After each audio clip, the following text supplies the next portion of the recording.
उत्तर प्रदेश के मुख्यमंत्री एस.के. शर्मा ने कहा, महाकुंभ की तैयारियां पूरी हो चुकी हैं। इस बार महाकुंभ बहुत भव्य और दिव्य होने जा रहा है। महाकुंभ का आयोजन हमारी सदियों पुरानी परंपरा है। इस बार का महाकुंभ अलग और अनोखा होगा। इस महाकुंभ में कई ऐसे कार्य पूरे किए गए हैं जो पहले कभी नहीं हुए, जैसे सड़कों का चौड़ीकरण, फ्लाईओवर का निर्माण और नए घाटों का निर्माण। सभी आधुनिक व्यवस्थाओं को पूरा करते हुए हमने इसे भव्य, दिव्य और डिजिटल कुंभ बनाने की कोशिश की है। महाकुंभ को लेकर क्या कहेंगे, क्या तैयारियां? महाकुंभ की तैयारियां पूर्ण हो चुकी हैं। बहुत ही भव्य, बहुत ही दिव्य महाकुंभ होने जा रहा है। पहले से भी महाकुंभ के आयोजन इस प्रयाग की धरती पे होते रहे हैं।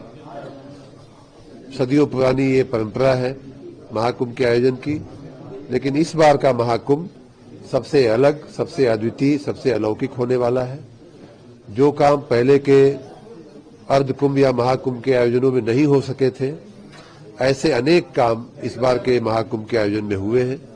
जैसे रास्तों का चौड़ीकरण, रेलवे क्रॉसिंग पे ओवरब्रिज बनाना, फ्लाईओवर बनाना, नए घाटों का निर्माण, हमारी जो पौराणिक जगहें थी, जैसे भारद्वाज मुनि का आश्रम था, नागवासुकी जी का मंदिर था, लेटे हनुमान जी का मंदिर था, श्रृंगवेरपुर का आश्रम था, इन सभी जगहों पे पहली बार सरकार का ध्यान गया, भारतीय जनता पार्टी की सरकार का ध्यान गया और माननीय प्रधानमंत्री जी, माननीय मुख्यमंत्री जी के नेतृत्व में इन सब जगहों का जीर्णोद्धार हुआ है। घाटों की रचना करते समय यह भी ध्यान में रखा गया है कि वहां पर्याप्त प्रकाश हो, पर्याप्त पानी पीने की व्यवस्था हो। तमाम आधुनिक व्यवस्थाओं को करते हुए भव्य, दिव्य और डिजिटल कुंभ बनाने का हम लोगों ने प्रयास किया है।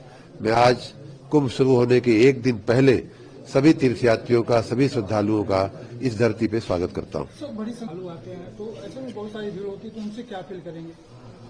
उनका पहली बात तो ये कि देश और विदेश से, प्रदेश से आए हुए सभी श्रद्धालुओं का मैं प्रयाग की धरती पर सरकार के मंत्री के रूप में उनका स्वागत करता हूं।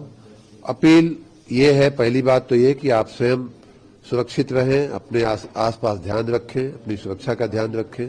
नदी और पानी में जाते समय अपनी सुरक्षा का ध्यान रखें। साथ में अगर बच्चे हों तो उनका हाथ अवश्य पकड़े रहें। ये सारी भीड़ भाड़ में हमने ये परिस्थितियां पूर्व के कुंभ में हमने स्वयं शरीक होकर के देखी है। दूसरा एक निवेदन भी मैं करना चाहूंगा साथ में कि हमारी नदी हमारी धरोहर है, हमारा संगम का तीर्थ क्षेत्र हमारी धरोहर है। उसे साफ रखने का, भरसक उसे गंदा न होने दें। आपके हाथ में जो कुछ भी हो, वो हमने जगह जगह पे डस्टबिन लगाए हुए हैं, जगह जगह पे कूड़ेदानी लगाए हुए हैं।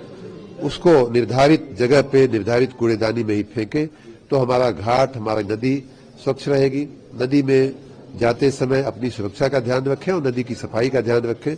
विशेष रूप से प्लास्टिक का उपयोग, सिंगल यूज प्लास्टिक का उपयोग नहीं करें और अपने हाथ में अपने खाने पीने की जो चीजें हैं उसको निर्धारित जगह पे फेंकें। यही मेरी अपील है। आचार्य समाजवाद ने कहा है जो पाप करते हैं वही महाकुंभ जाते हैं पाप धोने के लिए।